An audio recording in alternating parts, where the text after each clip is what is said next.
Hey everyone, welcome back to ETC. I'm Ricky. I'm Elliot. And remember that story about mean old KFC and how they kicked out a little girl with scars on her face from a recent pit bull attack from one of their stores? Yeah, it was terrible. It turns out that it might not be true. In fact, it's just not true at all. Her grandmother made the whole thing up in order to raise money to pay for the medical bills caused by her husband's, the little girl's grandfather's, dogs. What a bitch!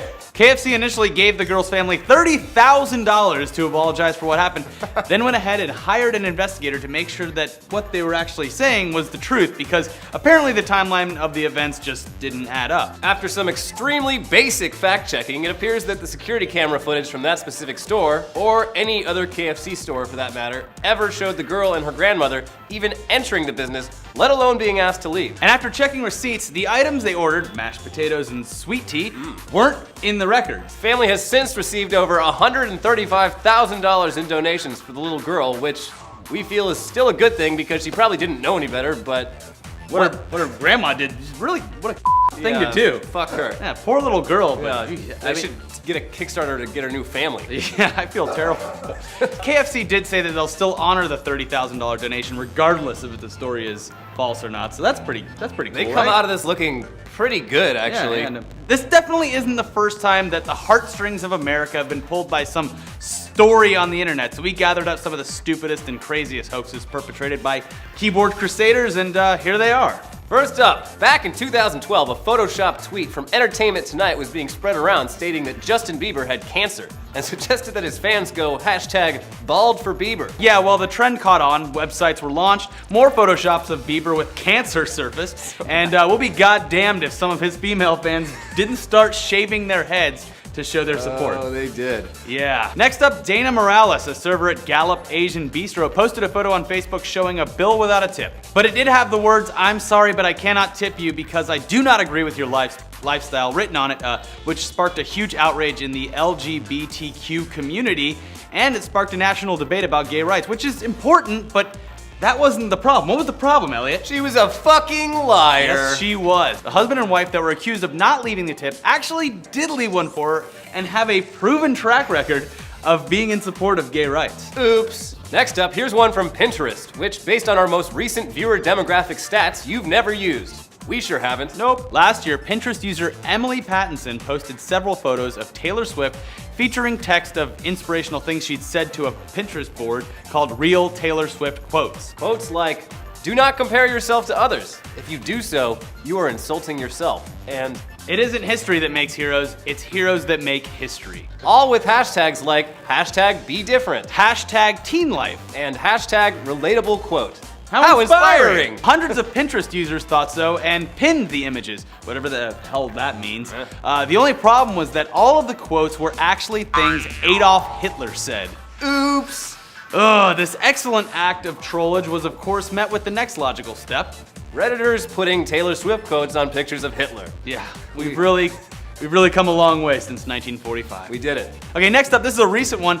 #EndFathersDay. Ooh, so Father's Day was a little over a week ago, and if you follow the Twitters, you might have noticed quite a shitstorm going down over the #EndFathersDay. Yeah, the hashtag was attached to all sorts of tweets, apparently written by radical feminists, all criticizing the Father's Day holiday as a misogynistic and pro-domestic violence holiday. The tweets were met with tons of anti-feminist Twitter backlash, and Fox News even picked up the story, alerting the middle America that Father's Day and men as a people were under attack by the scary far-left agenda.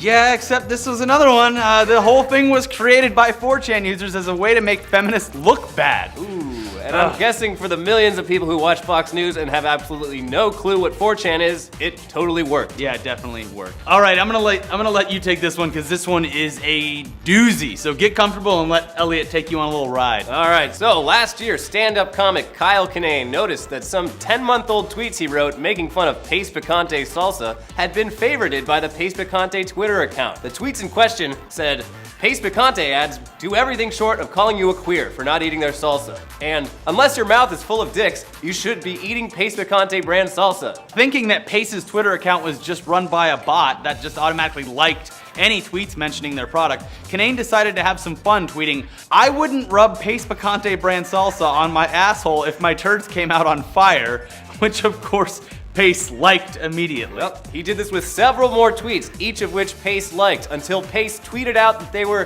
quote, experiencing technical difficulties with their Twitter account. That's always what happens. Yep. It's always someone else's fault. If it's not a person, it's the robot's fault. But the plot thickens. Yeah, then Pace started DMing Kinane, asking him to take down the tweets in exchange for some free salsa. That's a pretty cheap request. This went on for a while, with Kinane giving the Pace social media guy, Miles, a hard time, until Miles finally lashed out at Kinane, after which Kinane received a message saying Miles had been fired.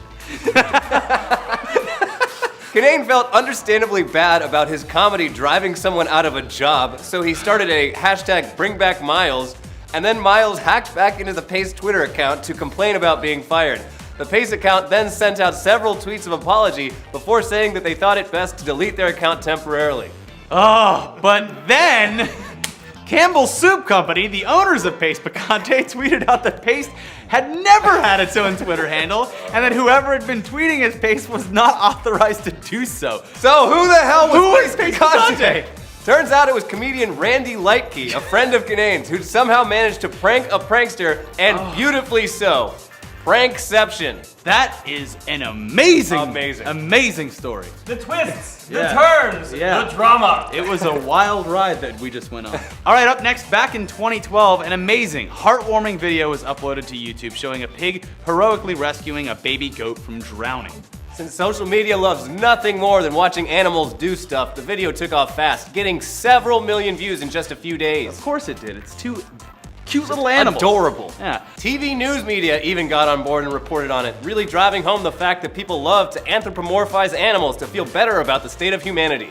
But it eventually turned out, like all the others, that not only was the pig rescue a hoax, but a really, really elaborate one. That's right, comedian Nathan Fielder staged the video as part of his Comedy Central show, Nathan For You, in which he goes to real struggling businesses and gives them questionable, sometimes terrible business advice. It's a fucking hilarious It's fantastic. show. The Pig Rescues Goat stunt was intended to promote a SoCal petting zoo by making its main pig look like a hero, and involved several stuntmen, a hidden underwater walkway, and even stunt animals.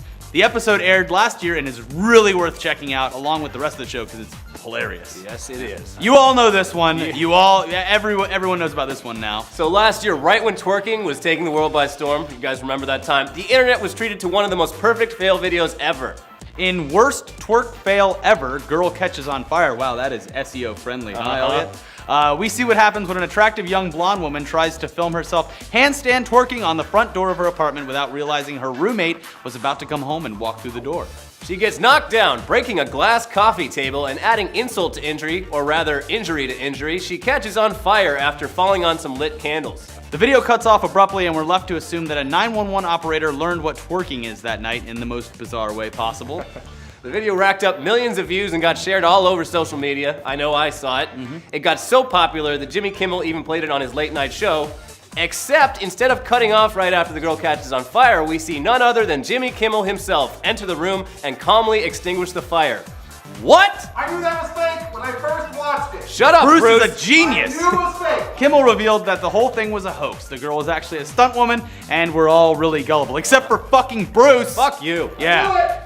He later successfully pulled off a similar prank with a video of a wolf walking through the Sochi Olympic dorms. And we haven't trusted a single thing on the internet since. Nope. Nope. All Kimmel. So what are your favorite hoaxes? There's way more than what we've shown, and we only had time to pick a few, but these are some good ones. What are your favorites? And were you fooled by any of the ones that we just showed you? So, yep. My favorite prank is that we pretend that Spool is high and he's not. Spool He's is- actually on meth. We're We not are cutting that from the episode. We are not lifting that veil. I'm not high. He's on meth. I'm not high.